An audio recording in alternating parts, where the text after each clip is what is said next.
Hi, welcome to my channel, Kappa DIY.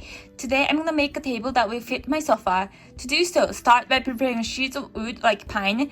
In this video, I make the table top first and then use screws to connect the top with the legs of the table. In the end, to write down the leaf vein, I use my pen from Hackle. This would be my first video in English, so if you like it, please thumbs up, and any request, leave your comments. Okay, let's get to it. Safety tips for using jigsaw. 1. When you set or shut off the blade, take the battery out. 2. Before using the jigsaw, pull the blade so that you know where it won't come out. 3. When you start cutting, be careful of the kickback. You have to slowly put the blade into the materials. 4. Don't touch the blade after using it. It gets very hot. We've already molded the leaf shape on the pine wood, cut the wood with the jigsaw. Now that filed the cutting plane with some electronic sunder. Before paint with color oil, shake the container.